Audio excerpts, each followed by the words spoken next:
ദൈവനാമത്തിന് മഹത്വമുണ്ടാകട്ടെ. നമ്മുടെ കർത്താവായ യേശുക്രിസ്തുവിൻ്റെ നാമത്തിൽ എല്ലാവർക്കും എൻ്റെ സ്നേഹവന്ദനം. ക്രിസ്തുവിൽ ഉള്ളൊരു മനുഷ്യൻ, മഹാനായ പൗലോസ്, ഭാഗം 253. രാജാക്കന്മാർക്കും അധികാരസ്ഥന്മാർക്കും വേണ്ടി പ്രാർത്ഥിക്കേണ്ടത് ആവശ്യകത പൗലോസ് തിമോത്തിയോട് ഊന്നി പറയുകയാണ്. ഈ ലേഖനം എഴുതുന്ന സമയത്ത് റോമൻ സാമ്രാജ്യം ഭരിച്ചിരുന്നത് നീറോ കൈസറായിരുന്നല്ലോ. അങ്ങനെയുള്ള ദുഷ്ടന്മാർക്ക് വേണ്ടിയും നാം പ്രാർത്ഥിക്കണമെന്ന് പൗലോസ് ഓർമ്മിപ്പിക്കുന്നു. ക്രിസ്തു ലോകത്തിൽ അവതരിച്ചത് സകല മനുഷ്യരെയും രക്ഷിക്കുവാനാണ്. ആകയാൽ സകല മനുഷ്യർക്കും വേണ്ടിയും നാം പ്രാർത്ഥിക്കേണ്ടത് നമ്മുടെ കടമയാണ്. മാത്രമല്ല, ദൈവത്തിനും മനുഷ്യർക്കും ഇടയിൽ ഏക മധ്യസ്ഥനേ ഉള്ളൂ, അത് യേശുക്രിസ്തുവാണ്. രണ്ടു പേർ തമ്മിൽ ശത്രുക്കളായി തീരുമ്പോൾ അവർക്ക് മധ്യേ സമാധാനമോ സൗഹൃദമോ സ്ഥാപിക്കാനോ അഥവാ അവർ തമ്മിൽ ഒരു ഉടമ്പടി ചെയ്യിക്കുവാനോ വേണ്ടി കടന്നു വരുന്ന വ്യക്തിയാണ് മധ്യസ്ഥൻ.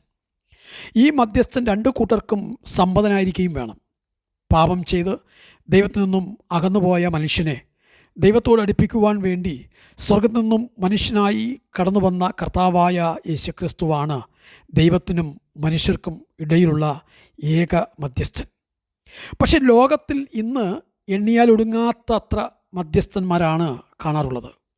എന്നാൽ ദൈവം ഏകനായിരിക്കുന്നത് പോലെ ദൈവത്തിനും മനുഷ്യനും ഇടയിലുള്ള മധ്യസ്ഥനും ഏകൻ മാത്രമാണ്. ദൈവത്തിന് മുമ്പാകെ മധ്യസ്ഥനായിരിക്കുന്നവൻ ദൈവമായിരിക്കണം.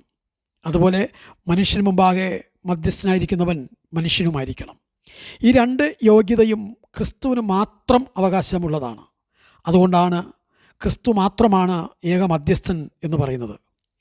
മനുഷ്യർ സങ്കല്പിക്കുന്ന മറ്റ് യാതൊരു മധ്യസ്ഥനും ഈ യോഗ്യത കാണാൻ കഴിയില്ല. ഒരേ സമയം ദൈവപുത്രനും മനുഷ്യപുത്രനുമായ ഏക വ്യക്തിയും കർത്താവായ യേശുക്രിസ്തു മാത്രമാണ്. ക്രിസ്തുവിൻ്റെ മറ്റൊരു യോഗ്യത എല്ലാവർക്കും വേണ്ടി മറുവിലയായി സ്വയം ഏൽപ്പിച്ചു കൊടുത്തു എന്നതാണ്. മധ്യസ്ഥന് നമ്മുടെ അപേക്ഷ കേൾക്കുവാൻ സർവ്വവ്യാപകത്വം അത്യാവശ്യമാണ്. അത് ദൈവത്തിലെ ആ തൃത്വത്തിന് മാത്രമേ ഉള്ളൂ.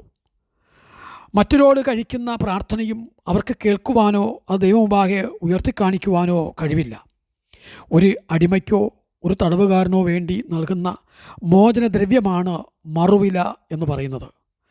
പാപത്തിന് അടിമയായി തീർന്ന മനുഷ്യനെ വീണ്ടെടുക്കുവാൻ വേണ്ടി ക്രിസ്തു ദൈവത്തിനർപ്പിച്ച മോചനദ്രവ്യമാണ് അവൻ കാൽവരി ക്രൂശിൽ ചൊരിഞ്ഞ ജീവനുള്ള നിർദോഷമായ തൻ്റെ വിലയേറിയ രക്തം.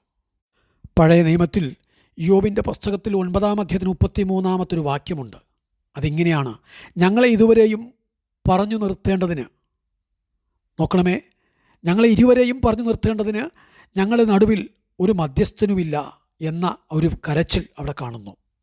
തലമുറകളായി മനുഷ്യവർഗത്തിൽ നിന്ന് ഉയർന്ന ദീനരോധനത്തിൻ്റെ മറുപടിയാണ് നാം ഇവിടെ ക്രിസ്തുവിൽ കാണുന്നത്. തുടർന്നുള്ള വാക്കുകൾ ഇങ്ങനെയായിരുന്നു: ഞാൻ വേഗത്തിൽ നിൻ്റെ അടുക്കൽ വരും എന്ന് ആശിക്കുന്നു. താമസിച്ചു പോയാലോ സത്യത്തിൻ്റെ തൂണും അടിസ്ഥാനവുമായി ജീവനുള്ള ദൈവത്തിൻ്റെ സഭയാകുന്ന ദൈവാലയത്തിൽ നടക്കേണ്ടത് എങ്ങനെയെന്ന് നീ അറിയേണ്ടതിന് ഞാനിത് എഴുതുന്നു.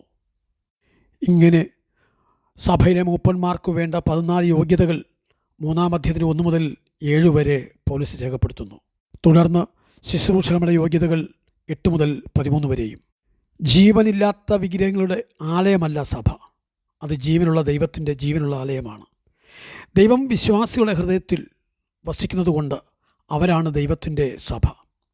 പുതിയ നിയമത്തിൽ സഭ എന്ന വാക്ക് ഏകദേശം 115 പ്രാവശ്യം എഴുതിയിട്ടുണ്ട്. ഇതിൽ 98 പ്രാവശ്യവും പ്രാദേശിക സഭകളെ പരാമർശിക്കുന്നു. ഇവിടെ സഭയെ തൂണിനോടും അടിസ്ഥാനത്തോടും സാമ്യപ്പെടുത്തിയിരിക്കുന്നു. ഒരു കെട്ടിടത്തിൻ്റെ മേൽ പണിയായ എങ്ങനെയാണോ അവ താങ്ങി നിർത്തുന്നത്, അത് തൂണത്രേ. സുവിശേഷ സത്യത്തെ താങ്ങി നിർത്തുന്ന തൂണായി സഭ ഭൂമിയിൽ പരിലസിക്കുന്നു. ദൈവത്തിൻ്റെ സത്യം ഭൂമിയിൽ പ്രഘോഷിക്കാൻ തിരഞ്ഞെടുക്കപ്പെട്ടവരാണ് ദൈവസഭ. തുടർന്ന് ക്രിസ്തുവിനെക്കുറിച്ച് വളരെ ശക്തമായ ഒരു വാക്യം 3:16 അവൻ ജഡത്തിൽ വെളിപ്പെട്ടു, ആത്മാവിൽ നീതീകരിക്കപ്പെട്ടു, ദൂതന്മാർക്ക് പ്രത്യക്ഷനായി, ജാതികളുടെ ഇടയിൽ പ്രസംഗിക്കപ്പെട്ടു, ലോകത്തിൽ വിശ്വസിക്കപ്പെട്ടു, തേജസ്സിൽ എടുക്കപ്പെട്ടു. ഇത് ദൈവഭക്തിയുടെ മർമ്മമാണ്. ക്രിസ്തീയ സ്വഭാവനിഷ്ഠയുടെയും വിശുദ്ധിയുടെയും രഹസ്യം, അതായത് ഈ മർമ്മം മനുഷ്യ ശരീരം ധരിച്ച് ദൈവിക പൂർണ്ണതയിൽ ജീവിച്ച ക്രിസ്തുവിലാണെന്നുള്ള സത്യം.